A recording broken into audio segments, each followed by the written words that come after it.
E se eu te dissesse que um dos homens mais desejados do planeta, idolatrado por milhões de fãs ao redor do mundo, talvez nunca tenha vivido um amor verdadeiramente livre? Um amor sem medo, sem pressão, sem consequências? Por trás daquele sorriso tímido que todo mundo conhece, por trás dos palcos lotados, dos gritos ensurdecedores dos fãs e de um sucesso que vale milhões de dólares, pode existir um silêncio. Um silêncio cuidadosamente construído, protegido e mantido ao longo dos anos. E esse silêncio não é por acaso, ele diz muito mais do que parece. Hoje nós vamos falar de Jungkook, membro do BTS. Não apenas do ídolo que o mundo admira, não apenas do artista extremamente talentoso, mas do homem que poucas pessoas realmente conhecem. Vamos falar dos amores que nunca puderam existir, das relações que nunca chegaram a acontecer, das rumors jamais confirmadas, jamais assumidas, jamais explicadas. E principalmente de uma cultura que transforma o simples ato de se apaixonar em um risco real, e muitas vezes fatal, para uma carreira construída durante toda uma vida. Então fica comigo até o final, porque o que você vai descobrir pode mudar completamente a forma como você enxerga o K-pop. E talvez até a maneira como você vê os ídolos que admira há tanto tempo. Jungkook nasceu em 1997 e entrou na Big Hit ainda muito jovem, quando era apenas um adolescente comum, com sonhos simples e uma vida ainda inocente. Ele cresceu diante das câmeras, sob o olhar constante do público, sem nunca viver uma adolescência normal, sem experimentar aquilo que a maioria das pessoas considera básico. Enquanto jovens da sua idade iam ao primeiro encontro, se apaixonavam, se decepcionavam, erravam e aprendiam com relações imperfeitas, Jungkook aprendia algo muito mais duro, muito mais cruel. Ídolos não namoram, ídolos não assumem sentimentos, ídolos não pertencem a si mesmos, eles pertencem ao público, e é exatamente aqui que o verdadeiro conflito começa. Porque, por mais perfeito que um ídolo pareça no palco, por mais carismático e impecável que ele seja, ele continua sendo um ser humano, com emoções reais, desejos e necessidades reais. Antes de falar mais profundamente sobre Jungkook, é importante entender algo que muitos fãs internacionais ignoram. Na Coreia do Sul, especialmente dentro da indústria do K-pop, namorar não é algo simples, natural ou aceito. Para um ídolo, assumir um relacionamento pode significar perder contratos importantes, sofrer ataques violentos nas redes sociais, ser cancelado publicamente e enfrentar um ódio extremo, muitas vezes incontrolável. Existe uma regra silenciosa, nunca escrita, mas compreendida por todos. Você pode amar, desde que ninguém descubra. As empresas controlam absolutamente tudo: aparições públicas, redes sociais, interações com outros ídolos, gestos, olhares e até as palavras usadas em entrevistas. Nesse sistema, assumir um relacionamento quebra a fantasia. E essa fantasia vende, e vende muito. Dentro de tudo isso, Jungkook sempre foi diferente, reservado, observador, extremamente discreto quando o assunto é sua vida pessoal. Enquanto outros membros do BTS já brincaram ou mencionaram relacionamentos passados com leveza, ele sempre evitou o tema. Ele nunca confirmou uma relação. Nunca assumiu ninguém publicamente. Nunca. E esse silêncio constante levanta uma pergunta incômoda. Será que ele nunca amou? Ou será que simplesmente nunca teve o direito de amar em público? Agora entramos na parte que mais alimenta teorias, fóruns e discussões intermináveis: as rumors. Ao longo dos anos, Jungkook foi associado a várias idols femininas, colegas de programas musicais, artistas com quem dividiu o palco, trainees de outras empresas, trocas de olhares, momentos misteriosamente cortados das transmissões. E de repente, uma distância fria, calculada. Nada nunca foi confirmado.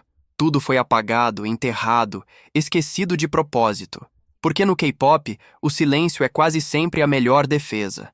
Existe também uma rumor persistente sobre um possível relacionamento fora da indústria, com uma pessoa comum, longe dos holofotes. Esse tipo de relação é visto como mais seguro, mas autorizado oficialmente pelas empresas? Nunca. Agora pensa comigo por um instante. Imagine crescer sabendo que seus sentimentos precisam ser escondidos, que um simples encontro pode virar um escândalo mundial, que amar alguém pode destruir, em poucas horas, uma carreira construída ao longo de anos. Isso cria medo, repressão emocional, solidão, uma confusão profunda entre o amor real e o amor projetado pelos fãs. Muitos ídolos só confessaram anos depois o quanto sofreram com depressão, ansiedade e um vazio emocional gigantesco. E Jungkook?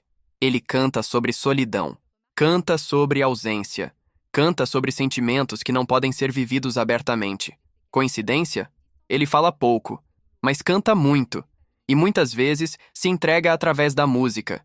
Quem presta atenção às letras percebe padrões claros: amores que não duram, medo de machucar alguém, distância emocional, culpa por existir da forma que é. Essas músicas são apenas arte feita para o público? Ou reflexos de sentimentos reais, reprimidos por anos? No K-pop, muitas verdades só podem ser ditas através da música, porque falar diretamente simplesmente não é permitido. Existe também uma realidade difícil de admitir. Alguns fãs não querem que Jungkook namore, não por ódio, mas por uma ligação emocional unilateral. Isso se chama relação parasocial. O ídolo vira uma projeção romântica, um ideal, um porto seguro emocional. E quando essa fantasia se quebra, a reação pode ser brutal. As empresas sabem disso, e é por isso que protegem essa imagem a qualquer custo. Hoje, com o BTS mais maduro, o serviço militar e a transição para a vida adulta, uma pergunta começa a surgir com mais força. Será que Jungkook finalmente poderá amar sem medo? O K-pop está mudando, lentamente, mas ainda está longe de ser justo. Talvez um dia ele apareça ao lado de alguém, sem se esconder. Talvez esse dia nunca chegue. E talvez os maiores amores da sua vida tenham existido apenas no silêncio. Jungkook é um ídolo, um artista global, um símbolo. E talvez seja exatamente isso que mais incomoda quando falamos de Jungkook. Não as rumors, não as teorias, não os nomes que surgem e desaparecem ao longo dos anos, mas a possibilidade real de que alguém tão admirado nunca tenha tido o direito de viver algo simples. Amar sem medo. Porque quando a gente observa tudo de perto, percebe que o verdadeiro preço da fama no K-pop não é apenas o cansaço físico, a pressão estética ou a rotina exaustiva. O preço mais alto é emocional. É crescer aprendendo a esconder sentimentos. É ser treinado para sorrir mesmo quando se sente vazio. É entender, muito cedo, que o amor pode ser visto como uma ameaça, não como algo natural. Jungkook não precisou dizer nada diretamente para que essa realidade fosse sentida. Ela está nas entrelinhas. Está nos silêncios prolongados em entrevistas. Está na forma cuidadosa com que ele escolhe cada palavra. Está nas músicas que falam de distância, de despedidas não explicadas, de sentimentos intensos que nunca encontram um lugar seguro para existir. E talvez o mais triste seja perceber que, para muitos, isso se tornou normal. Normal ver jovens entrarem na indústria ainda adolescentes. Normal exigir perfeição constante. Normal cobrar dedicação absoluta, como se talento viesse sem custo humano. Normal esquecer que por trás do ídolo existe alguém que sente, sofre, se apaixona e tem medo de perder tudo. A grande questão não é se Jungkook já viveu um amor secreto ou não. A pergunta mais importante é: por que isso ainda precisa ser um segredo? Por que amar alguém continua sendo tratado como um escândalo? Por que a felicidade pessoal de um artista é vista como traição por parte do público? Enquanto essa mentalidade existir, não importa o quanto a indústria evolua tecnicamente, ela continuará emocionalmente atrasada. Porque sucesso sem liberdade não é sucesso completo. Reconhecimento sem humanidade não é admiração verdadeira. Talvez Jungkook nunca conte sua história. Talvez ele nunca confirme nada. Talvez o silêncio continue sendo sua escolha, ou sua única opção. Mas isso não significa que não exista uma história ali.